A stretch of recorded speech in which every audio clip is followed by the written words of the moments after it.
Hello friends, hopefully आप सभी लोग अच्छे होंगे। सो रेजिड्यू स्टार्ट करने वाले थे हम लोग, बट लास्ट वीडियो में मैंने आपको बोला भी था, लेकिन यहाँ पे दो टर्म्स हैं जिसपे नेट वगैरह की अगर मैं बात बोलूं अक्सर क्वेश्चंस बनते हैं, मेरोमॉर्फिक फंक्शंस और लिमिट पॉइंट्स ऑफ पोल्स ना, सेट ऑफ पोल्स या सीक्वेंस ऑफ पोल्स। ये दोनों टॉपिक थोड़े इंपॉर्टेंट हैं। हालांकि आपके जो मैं एनईपी की सिलेबस की बात बोलूं तो डायरेक्टली तो नहीं लिखा हुआ है, बट ये इंपॉर्टेंट कॉन्सेप्ट्स हैं, आपको जानना चाहिए, क्योंकि मेरे कुछ प्यारे स्टूडेंट्स वो भी हैं जो ऑलरेडी इवन बीएससी क्या एमएससी भी कर चुके हैं, नेट वगैरह का प्रिपरेशन कर रहे होंगे, तो उनके लिए भी कुछ जो डिफिनीशंस है जनरली कंफ्यूजन होता है। तो मेरोमॉर्फिक फंक्शंस क्या होते हैं, सिंपल सा डिफिनीशन एक लाइन का। ऐसे फंक्शंस जिनकी अगर सिंगुलैरिटीज हो ना तो वो केवल और केवल पोल्स हो, ठीक है ना, तो ऐसे फंक्शंस को हम क्या बोलते हैं, मेरोमॉर्फिक फंक्शंस। बस एक लाइन का डिफिनीशन कि सिंगुलैरिटी हो तो सेट ऑफ पोल्स हो, मतलब केवल और केवल पोल्स हो और कुछ भी नहीं, और कोई और टाइप की सिंगुलैरिटी ना हो, तो ऐसे फंक्शंस को हम क्या बोलते हैं, मेरोमॉर्फिक फंक्शन।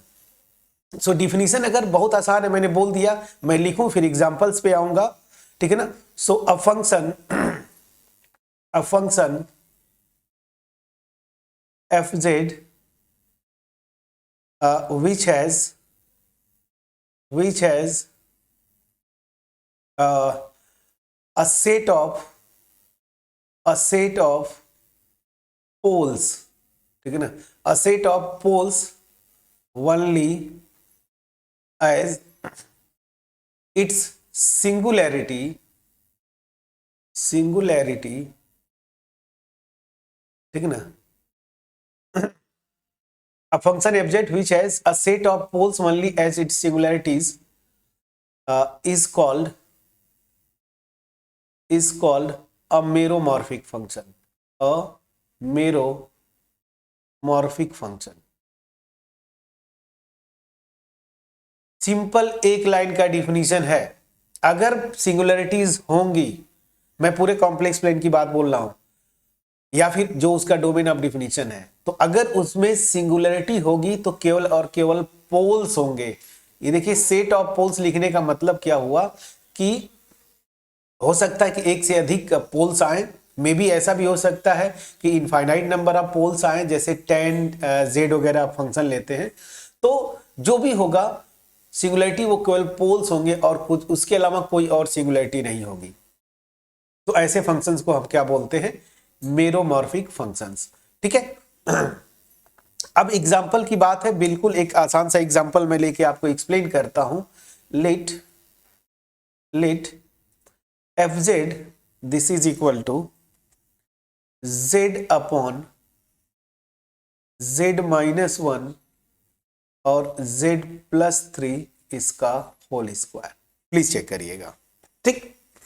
अब देखिए, जो लास्ट वीडियो में मैंने बिल्कुल लास्ट वाली थ्योरम बताया था ना, उसका देखिए कितना जबरदस्त यूज है। ये फंक्शन किस टाइप का है, ऊपर वाला फंक्शन देखिए pz और नीचे वाले को मैं लिख रहा हूं क्या, qz, ठीक है ना। सो ये z जो है ऊपर पॉलिनोमियल, नीचे भी पॉलिनोमियल है, कोई दिक्कत नहीं।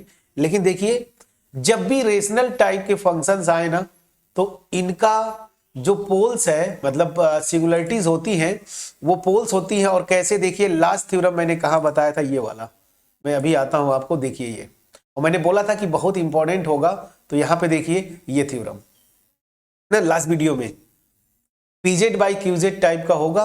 तो इसके जो पोल्स की बात करते हैं ना, तो पोल्स जब निकालना है तो नीचे वाले फंक्शन का जीरोज निकाल लीजिए, ठीक है ना, प्रोवाइडेड।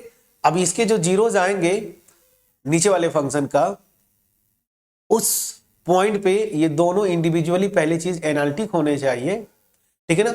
और नीचे वाले फंक्शन का जो भी पॉइंट है जिसपे ये दोनों एनालिटिक है, अगर वो जीरो है, फॉर एग्जांपल m ऑर्डर का, तो ओवरऑल जो फंक्शन है pz बाई qz, इसका वही पॉइंट क्या हो जाएगा, m ऑर्डर का पोल हो जाएगा। यही ना, देखिए थ्योरम यही तो बोल रहा है। तो देखिए इस थ्योरम का एप्लीकेशन कितना जबरदस्त है। तो आपको मैंने बोला था ना कि ये चीजें जब आप कॉन्सेप्ट सीखते हैं तो ऐसा नहीं कि आपको हर चीज को आप इजिली ले लें, आप हर एक जो कॉन्सेप्ट सीखते हैं वो इंपॉर्टेंट है। अब देखिए ये पीजेड बाई क्यूजेड टाइप का है।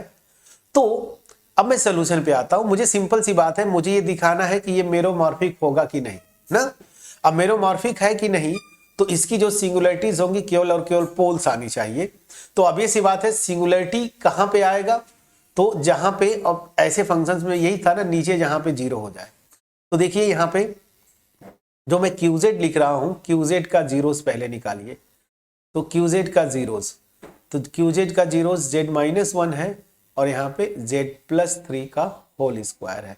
तो यहां से ऑब्वियस सी बात है, ये क्या हो जाएगा, जेड इजकल टू वन आएगा और Z equal to minus three. Please check करिएगा, Z equal to one and Z equal to minus three.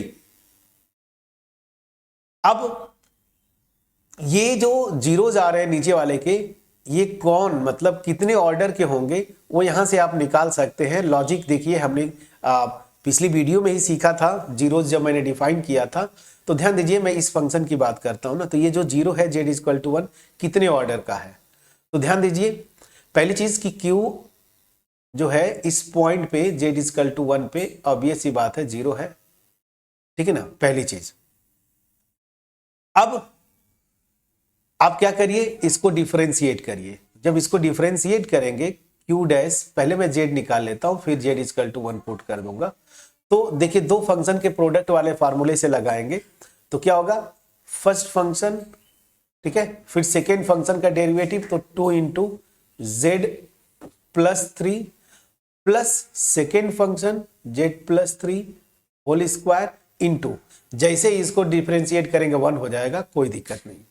अब जरा देखिए क्यू डैश वन, जैसे ही रखेंगे क्यू डैश वन, तो यहां से वन रखने पे ये वाला फैक्टर इतना पोर्शन तो जीरो हो गया, ये मेरा जीरो हो जाएगा इसकी वजह से। लेकिन यहां पे जैसे जेड इक्वल टू वन रखेंगे तो three plus one four, four का स्क्वायर 16, नॉन जीरो आया। तो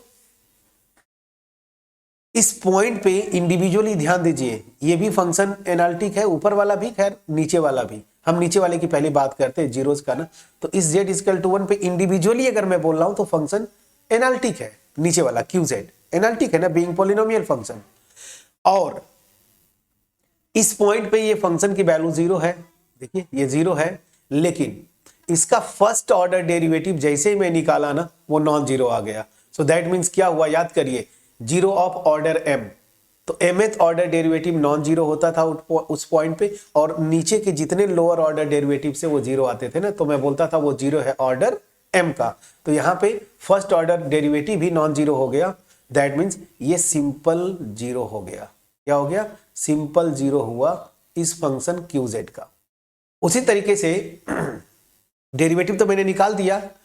अब अगर माइनस थ्री के लिए चेक करेंगे तो देखिए क्यू डैश थ्री जैसे ही रखेंगे ना माइनस थ्री, तो क्या होगा, इस फैक्टर की वजह से ये जीरो और इस फैक्टर की वजह से ये जीरो, मतलब क्यू डैश जीरो हो गया इस पॉइंट पे फर्स्ट ऑर्डर डेरिवेटिव।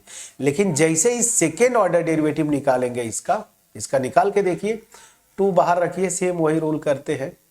तो पहले तो फर्स्ट फंक्शन, ठीक है, ये सेकेंड फंक्शन का डेरिवेटिव, और फिर जो है प्लस सेकेंड फंक्शन, ठीक है ना, और फर्स्ट फंक्शन का डेरिवेटिव तो वन, इतना आ गया इसका। और इसका करेंगे तो plus two Z plus three.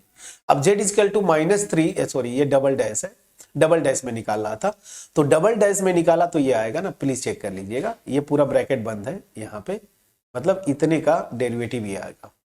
अब जैसे ही माइनस थ्री रखेंगे तो ये जीरो और ये भी जीरो ना, लेकिन ये देखिए जैसे ही माइनस थ्री रखेंगे तो ये माइनस फोर हो जाएगा ना, माइनस वन और माइनस थ्री माइनस फोर, मतलब इसकी वैल्यू माइनस एट आएगी और ये नॉन जीरो हो गया।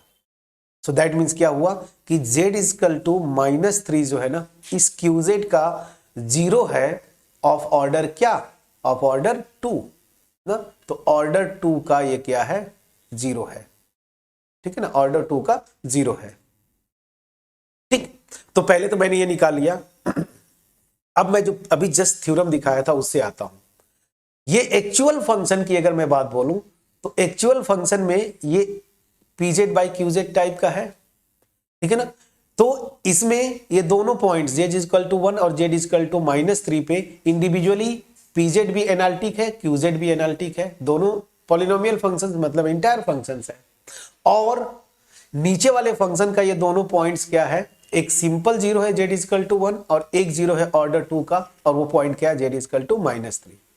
तो उस थ्योरम से जो अभी किया, उस थ्योरम से इस ओवरऑल फंक्शन, देखिए qz था, अब qz नीचे आ गया ना, तो ओवरऑल फंक्शन जो पीछे थ्योरम किया था, तो ओवरऑल फंक्शन का fz हैज पोल्स, ठीक है ना, पोल्स एट z=1। ये क्या होगा, सिंपल पोल होगा, होगा कि नहीं होगा, simple pole. And poles at this end at poles at this end at z=-3। और -3 पे क्या है, पोल ऑफ ऑर्डर, कितने ऑर्डर का, ऑर्डर 2 का है ना, हाँ ठीक है, ऑर्डर 2 का, ऑर्डर 2 का पोल हो गया, ठीक है। तो अब ध्यान, अब आते हैं डिफिनीशन पे। ये जो फंक्शन मैंने लिया एग्जाम्पल में, इस फंक्शन की सिंगुलरिटीज केवल दो सिंगुलरिटीज हैं, z=1 और z=-3, और ये दोनों क्या है, पोल्स हैं। दैट मीन्स इस फंक्शन की जितनी भी सिंगुलरिटीज है वो केवल और केवल पोल्स है, या मैं यूं बोलूं सेट ऑफ पोल्स है। सो दिस विल इंप्लाई जो एक्चुअल मेरा फंक्शन है fz, ठीक है ना, दिस इज अ मेरोमॉर्फिक फंक्शन, ठीक है, मेरोमॉर्फिक फंक्शन। अब ऐसे फंक्शन जिनके सिंगुलरिटीज पोल ना हो, ठीक है ना, पोल के अलावा भी और कुछ आ जाए, तो वो फंक्शन मेरोमॉर्फिक नहीं होंगे। तो एग्जांपल के तौर पे एक आप ले सकते हैं e⁻1/z। याद रखिए z=0 जो है, इसका क्या होता था, इसेंशियल सिंगुलरिटी था ना, याद करिए, इसेंशियल सिंगुलरिटी, ठीक है ना। तो ये फंक्शन क्या हुआ, मेरोमॉर्फिक फंक्शन नहीं होगा। अगला एक एग्जांपल होमवर्क आपके लिए, अगर मैं fz को tan z ले लूं, बड़ा इंटरेस्टिंग है, कमेंट सेक्शन में जरूर बताइएगा कि ये मेरोमॉर्फिक फंक्शन है या नहीं, ठीक है। तो मेरोमॉर्फिक फंक्शन का छोटा सा डिफिनीशन, जो थोड़ा सा स्टूडेंट्स कंफ्यूज करते हैं, मे बी डिफिनीशन समझ में नहीं आता, तो मैंने डिफिनीशन भी एक्सप्लेन किया डिटेल में, एग्जांपल्स के थ्रू भी आपको जाके बताया, ठीक है। एक होमवर्क भी दे दिया। कमेंट सेक्शन में जरूर कम्युनिकेट करिए फ्रेंड्स, आपकी कमी जो रह जाती है, आप कमेंट सेक्शन के कमेंट के थ्रू आप हमसे कम्युनिकेट नहीं करते। एक ही तरीका है मेरे और आपके बीच में कम्युनिकेशन का, वो है कमेंट्स, ठीक है। सो कमेंट के थ्रू जरूर कम्युनिकेट करें, कोई होमवर्क दूं, पार्टिसिपेट करें, उसका आंसर आप बताएं। और मैं ओपनली बोलता हूं कि जिस वीडियो में आपको लगे कि कुछ नया सीखने को मिला, या पढ़ने के बाद मजा आया, कुछ मतलब लगा कि हाँ कुछ सीखे, तो ही आप उस वीडियो को लाइक करिए, अपने फ्रेंड्स के साथ शेयर करिए, ठीक है ना। अदरवाइज उस वीडियो को देख के सिंपली छोड़ दीजिए, अगर वो ऑर्डिनरी वीडियो लगे। कमेंट सेक्शन में जरूर कमेंट के थ्रू बताइएगा, ठीक है। और चैनल पे अगर नए होंगे तो जरूर सब्सक्राइब करिए, और स्पेशली मैं उन फ्रेंड्स से बोलूंगा जो मोर देन 70% व्यूअर्स मेरे चैनल के, आई डोंट नो व्हाई आप अभी तक सब्सक्राइब नहीं किए चैनल को, ठीक है। तो प्लीज उन 70% या मोर देन 70% स्टूडेंट से मेरा रिक्वेस्ट है, ठीक है, कि आप चैनल को सब्सक्राइब करें, ठीक है ना। मेरा मोटिवेशन देखिए, सिंपली जो कुछ भी है, मेरा जो इंटेंशन है, मास में लोगों के पास क्वालिटी कंटेंट डिलीवर करना, जो जनरली आपको नहीं मिलते, ठीक है ना, वो मेरी एफर्ट होता है कि आपके पास पहुंचे। इसके लिए मुझे थोड़ा सा एक मोटिवेशन की जरूरत पड़ती है, और मोटिवेशन, मेरी तबीयत खराब है, अभी आपको बता रहा हूँ, पिछले कई वीडियो से मैं बोल भी रहा हूँ कि जुकाम खांसी से परेशान हूँ, बट मेरा ये है कि नहीं, मुझे कंटिन्यू करना है। मेरी वॉइस में भी आपको थोड़ा डिफरेंस दिख रहा होगा, तो बट मैं कंटिन्यू करता हूँ। तो मुझे जो मोटिवेशन है, मेरा मोटिवेशन, वो आपके अप्रिसिएशन से मिलता है, तो प्लीज अप्रिसिएट करते रहें। अब रेजिड्यू स्टार्ट करना था, बट उससे पहले एक और टॉपिक है ना, इसी से मिलता जुलता है, कि पोल्स का जो लिमिट पॉइंट होता है ना, वो नॉन आइसोलेटेड इसेंशियल सिंगुलरिटीज होते हैं। तो उसको मैं डिफाइन करके एग्जांपल ऑलरेडी मैं किया हूं, वो एग्जांपल दिखाऊंगा, और वहां से जो है मैं सीधे सीधे आपको रेजिड्यू पे चलेंगे, ठीक है। सो सिंपली मेरोमॉर्फिक फंक्शन क्या होता है, समराइज करता हूं। A function fz which has a set of poles only as its singularity is called meromorphic function। मतलब उस फंक्शन की केवल सिंगुलरिटीज हो तो वो केवल और केवल पोल्स हो। बस एक लाइन का डिफिनेशन याद रख लीजिए। नेक्स्ट एक थ्योरम है लिमिट पॉइंट ऑफ पोल्स या सेट ऑफ पोल्स या सीक्वेंस ऑफ पोल्स। वो क्या होता है, ठीक है ना, तो वो नॉन आइसोलेटेड सिंगुलरिटी होती है, उसको मैं डिस्कस करूंगा। तब तक अपना ख्याल रखें, पढ़ाई करते रहें। नेक्स्ट वीडियो में मिलते हैं। Thank you so much for watching my videos friends.